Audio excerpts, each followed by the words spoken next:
At the height of the Belle Époque, Gladys Deacon was more than just a beautiful face, she was a force. Intelligence and an ethereal kind of beauty. She wasn't merely admired by society as elite. Marcel Proust wrote her letters. Auguste Rodin sculpted her likeness. Critics and creators, her life would spiral into a cruel tragedy.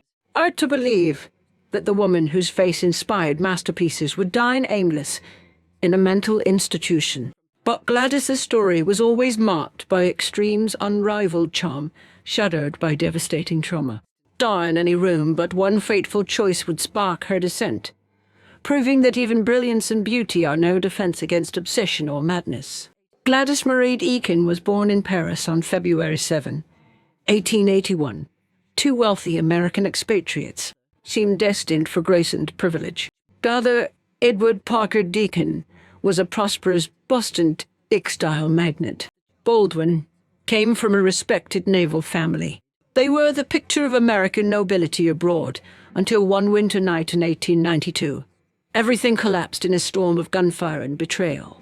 Gladys was just 11 when her father caught her mother in bed with a French lover at the luxurious Hotel Splendide. Edward Deacon broke down the door and shot the man 3 times, killing him instantly. European society was horrified. The press erupted, and a young Gladys watched her world fall apart. But his status shielded him from true punishment. Less than 4 months. The scandal humiliated the family. Florence fled with Gladys, triggering a vicious custody war. The chaos tore Gladys from city to city, from Europe to America. What remained of her childhood was steeped in fear and uncertainty.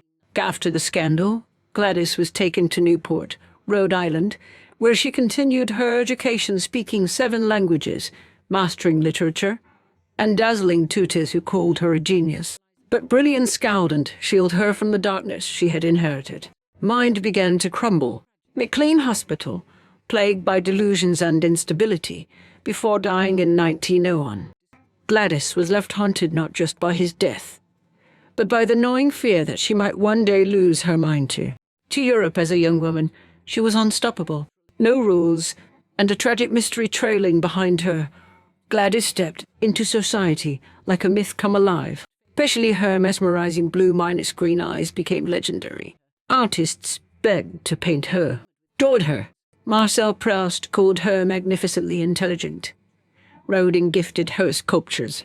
Just admired she was immortalized.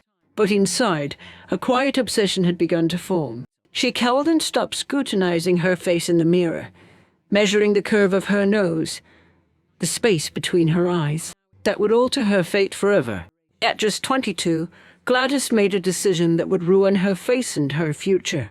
Convinced that a minor indentation between her nose and forehead made her less than perfect, she turned to a radical cosmetic procedure, still in its primitive infancy, paraffin wax injections.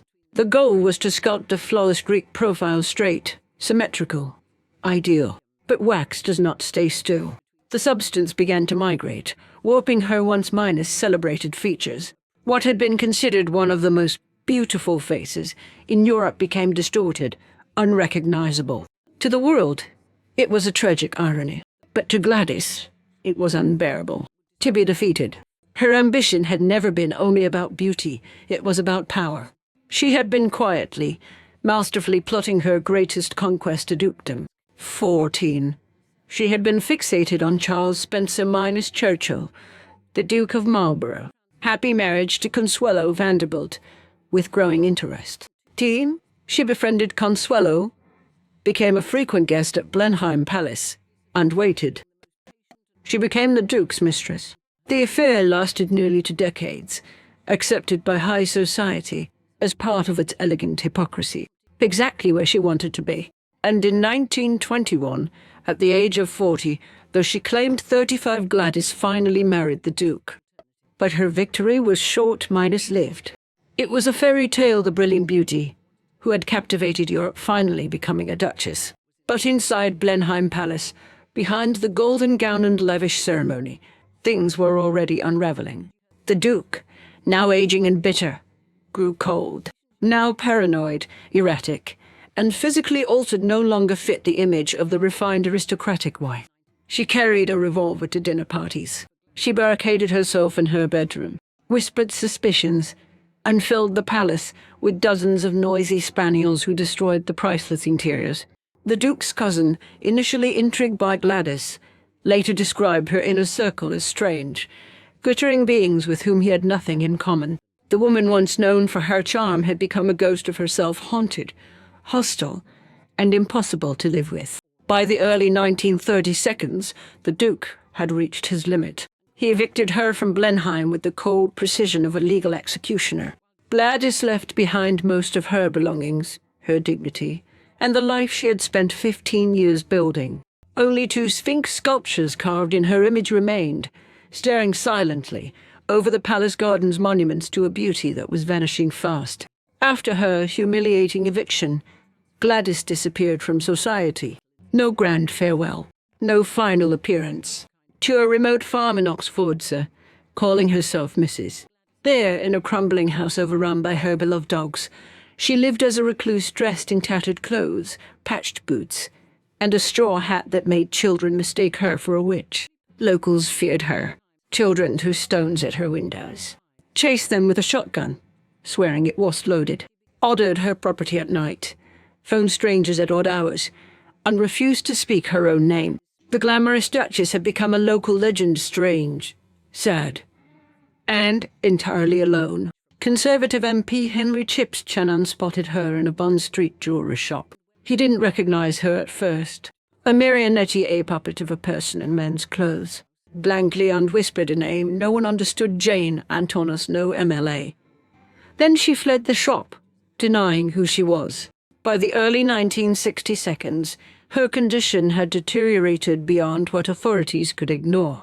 Committed to Street, a psychiatric institution where she would remain for the final 15 years of her life. Inside Street, Gladys Deacon, once the most painted woman of her time, lived out her days in silence. The psycho-monastery at Record became her final palace. Even there, her mind remained partially intact. She still read voraciously. She still remembered fragments of the world that once adored her. But she refused to speak of it. Only one man ever reached her. Young writer Hugo Vickers visited her 65 times over 2 years. He gently asked, "Where is Gladys Deacon?" Her response came slow, heavy, and chilling. Gladys Deacon. She never existed. Her name, her past, her legend. On October 13, 1977, she died alone at the age of 96. Her life was a mirror to the paradoxes of the Gilded Age: immense wealth paired with suffocating expectations, dazzling beauty crushed under the weight of impossible ideals. Gladys didn't just suffer because of society, she was devoured by it. And now, only those Sphinx sculptures at Blenheim Palace remain, her face carved in stone, eyes wide and eternal. But even they seem to ask, who was she, really? A muse? A cautionary tale?